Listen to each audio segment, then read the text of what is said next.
യേശുവിൻ്റെ കൂട്ടായ്മയിലെ സ്നേഹം നിറഞ്ഞ എല്ലാ പ്രിയ ദൈവമക്കൾക്കും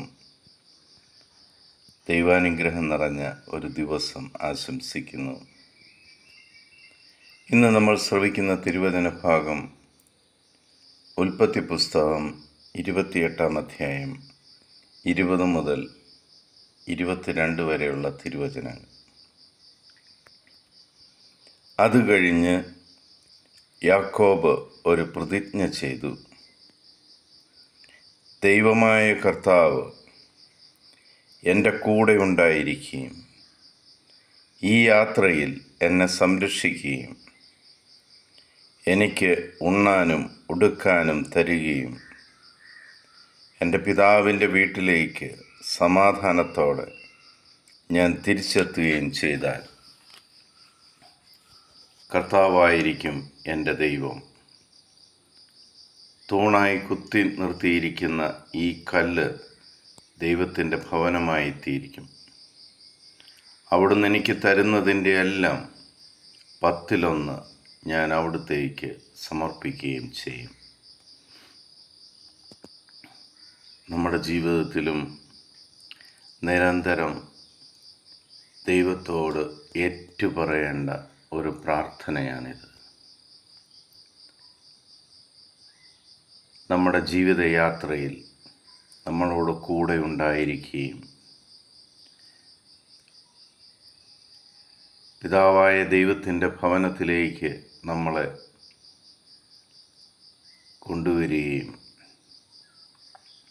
ഈ ഭൂമിയിൽ ജീവിക്കുവാൻ വേണ്ടി നമുക്ക് തന്നിരിക്കുന്ന ഭവനത്തിൽ കുടുംബത്തോടൊപ്പം നമ്മളെ ആക്കുകയും ചെയ്യുന്ന ദൈവത്തിന്, ആ ദൈവം നമ്മൾ ഈ ഭൂമിയിലായിരിക്കുമ്പോൾ നമുക്ക് തന്നുകൊണ്ടിരിക്കുന്ന എല്ലാ അനുഗ്രഹങ്ങൾക്കും പ്രത്യുപകാരമായി കിട്ടിയിരിക്കുന്ന എൻ്റെ 10 ദൈവത്തിന് ഞാൻ സമർപ്പിക്കുമെന്ന് പറയുവാൻ നമ്മൾക്ക് ബാധ്യതയുണ്ട്.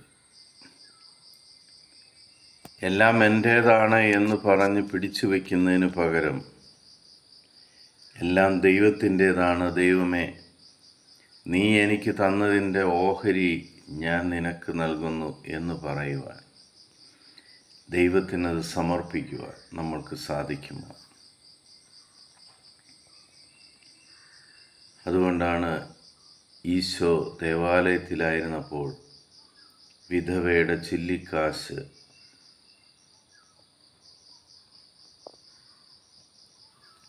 ദരിദ്ര സ്ത്രീയുടെ ഒരു ചെമ്പു നാണയത്തിൻ്റെ വില പോലും അവിടുന്ന് വലുതായി കണ്ടത്. നമ്മൾ എന്തു കൊടുക്കുന്നു എന്നതിലല്ല, നമ്മൾ ഏത് ചിന്തയോടുകൂടി നിറഞ്ഞ മനസ്സോടെയാണ് നമ്മൾ കൊടുക്കുന്നതെങ്കിൽ ദൈവം അത് സന്തോഷത്തോടെ സ്വീകരിക്കുക തന്നെ ചെയ്യും.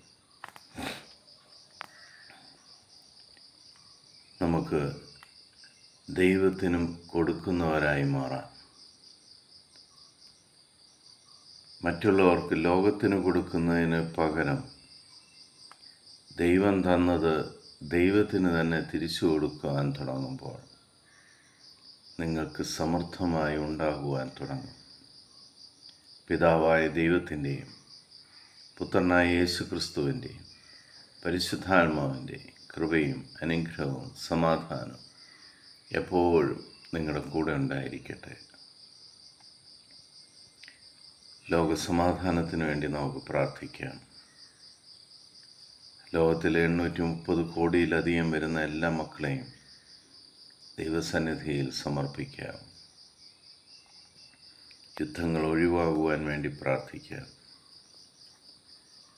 എൻ്റെ രക്ഷകനും നാഥനും ദൈവവുമായ എൻ്റെ കർത്താവായ യേശുക്രിസ്തുവിൻ്റെ സമാധാനം സന്തോഷത്തോടുകൂടി ഞാൻ നിങ്ങൾക്കായി പങ്കുവയ്ക്കുന്നു. ഈശോ മിശിഹായ്ക്ക് സ്തുതിയായിരിക്കട്ടെ.